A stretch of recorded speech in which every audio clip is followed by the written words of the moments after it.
Creepypasta time. Everyone says it's normal for houses to creak at night. Please learn from the worst mistake of my life. The pounding on my window jolted me awake, my heart already pounding enough to hurt my chest. Squeak! Someone was outside my house. I slipped out of bed without turning on the lights, terrified of alerting them to my movement. Very quietly, I grabbed my phone, then slipped out of my bedroom and into the living room, where the moon shone clearly through the glass. A fresh, clear, human handprint had been left on the other side of the window. The intruder had obviously been there just moments before, ducking out of sight right before I could catch a glimpse. I forced myself to cry silently as I raised a shaking hand, grabbed the curtain's cord, and pulled. The sound gave me away. Thump! A hand slammed against the window, but the curtain had plunged the room into darkness. I couldn't see what was on the other side. Thump thump! Silently, I backed away. I moved quietly around the furniture, trying to put as much space as possible between the intruder and myself. Rattle rattle! Squeak! Shit!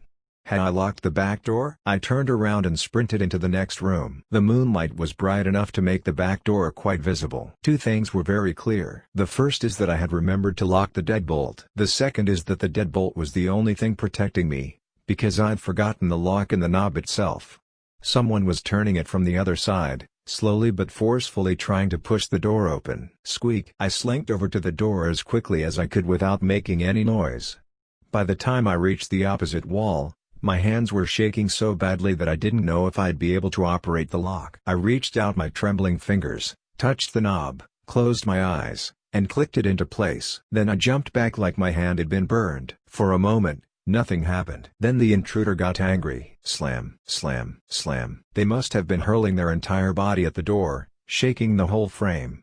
I turned and ran into my bedroom, diving under the covers. I tried to catch my breath. I couldn't catch my breath. Two of them were outside my house. For the moment, they couldn't get inside. I glanced around my darkened bedroom, wishing that I'd pulled down every curtain, or at least that the moon wasn't so bright, because it would have spared the visual of my mattress sagging just slightly. My sheets rolled toward the edge as I froze, transfixed. A finger crawled over the corner of my mattress. I couldn't move. A second finger followed, then a third, and finally a whole hand. It inched toward me like a spider, prodding the space ahead for vulnerable flesh. I was already curled up in the farthest possible corner.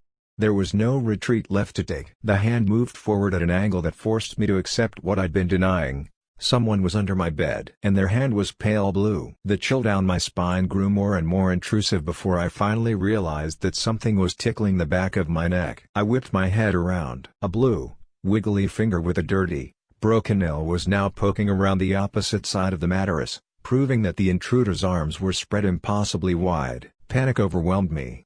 I sprang out of bed, the strong fingertips pinching my thighs and ass as I tumbled forward.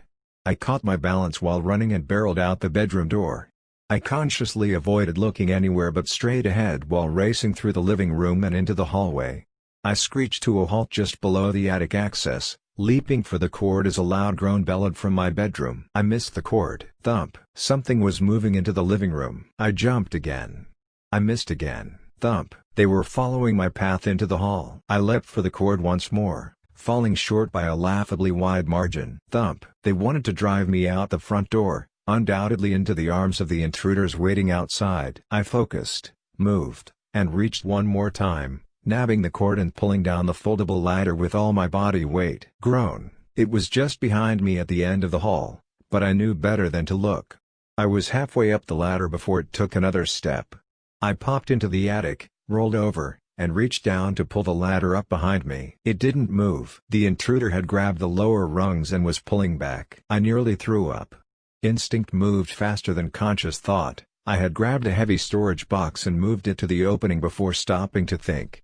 I had just enough time to read books from 1913 Hill Street written on the side before pushing the box over the edge. Crunch! The books were heavy enough to knock the intruder aside. I quickly pulled up the ladder, closed the hatch, and retreated to the darkest corner of my attic. That's when the pacing began.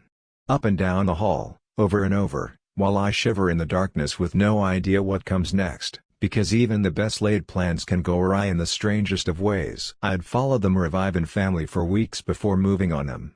They weren't supposed to come home while I broke into their house.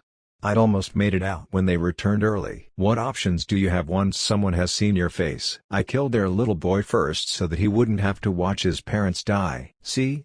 I'm not a total monster. I finished his parents quickly, with minimal physical suffering. It was unfortunate, but straightforward. At least, it had been until they crawled out of the ground and began stalking me. And that is much more problematic than it sounds. How do you stop someone you've already killed? Obviously, I can't tell the cops what's happening. Even if they believed me, there's nothing they could do to help. I just rot in a jail cell, waiting for them to come, because they always find me, no matter where I go. They haven't caught me yet, but I'm running out of options.